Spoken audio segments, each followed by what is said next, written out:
What's going on YouTube? As I mentioned in a previous video, I would make a video giving you guys a rundown on my other AR-15 that I have.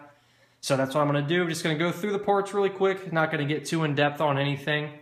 And yeah, that's what we're going to do here. So just getting started, we're going to start with the upper receiver. This is a 16-inch BCM upper receiver. I also purchased this upper from BCM when they were having their free bulk carrier group sale. And you also got a free BCM Mod Zero compensator when you bought a 16-inch upper in particular. So just the specs on this upper, everything that you see on there, except for the accessories, of course, is exactly how it came from BCM. So we've got the BCM branded upper receiver, came with the free bulk carrier group. The barrel was installed on there as well. It's a 16-inch mid-length gas system with a medium profile barrel. And at the end of there, you see the BCM Mod Zero compensator that's attached. It's pretty much the same as the Mod 1 compensator, with the exception that it's slightly shorter. So they ship their 14.5-inch uppers that are pinned and welded with the Mod 1 because it's long enough to reach the 16.1 or 16-inch, whatever it is, legal length of the 14.5-inch barrel. So it's just a little bit shorter. I honestly can't tell that any performance is sacrificed by it being shorter. It still does a relatively good job of keeping the muzzle flat and the recoil reduced. On there, we've got the Daniel Defense Light Rail 2. It is a 12-inch rail. So it's a little bit beefier than, a KMR rail or, any of your kind of tube style rails, but I still like it. It gives a little different look to the rifle, and it's, still something I appreciate. Some things on the upper that I've added later. I've just got some rail covers on there. No name brand in particular. They're not Magpul or anything like that. Just cheap that I got off Amazon or eBay. I honestly can't remember where I got them from. We also have a Daniel Defense foregrip. So relatively inexpensive foregrip. I just kind of liked how it looked. I saw it on one of James Yeager's rifles, so I figured if it's good enough for him, it's good enough for me. And it was cheap as well, so I went with it.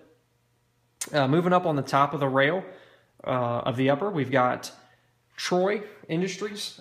These are backup iron sights, so I really like those. I honestly prefer them to the Magpul sights, but I just have them on my 14.5-inch because I find that the Magpul sights are easier to deploy than those and put away.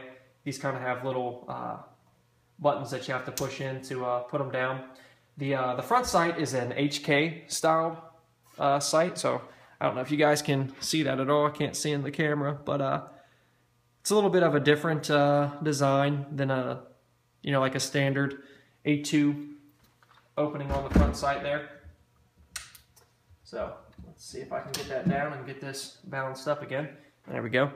On top of the rifle, this is the Primary Arms MD ADS that was previously on my 14.5-inch rifle.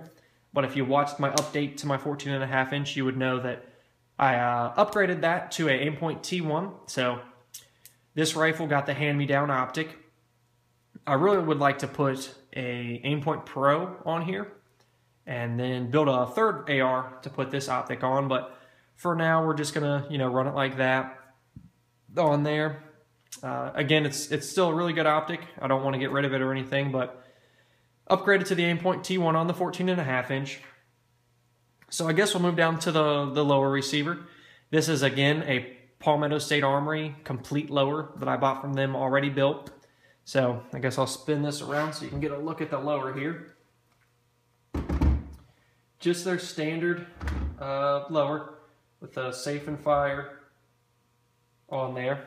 I did a little bit of a paint job on.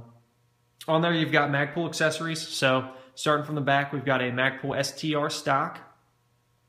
And I really like that stock. It's heavier than the CTR that I run, a little bit beefier, but you get a nice cheek weld with that, and it honestly is more comfortable to shoot than the CTR stock.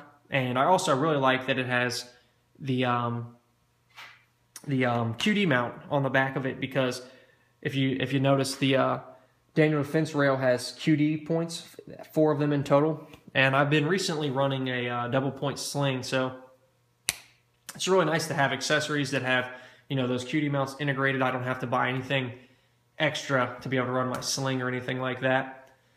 Moving to the grip, this lower has the Magpul MOE grip as well, just like my 14.5-inch rifle, as well as the Magpul enhanced trigger guard. And then I run PMags in there as well. So that's pretty much the rundown on the rifle, guys. Don't really plan on doing anything else to this one as far as a light or anything like that. Like I mentioned, I would like to get an Aimpoint Pro on there. I just think it would give it a little bit of a better look since I've got, you know, the beefier quad rail.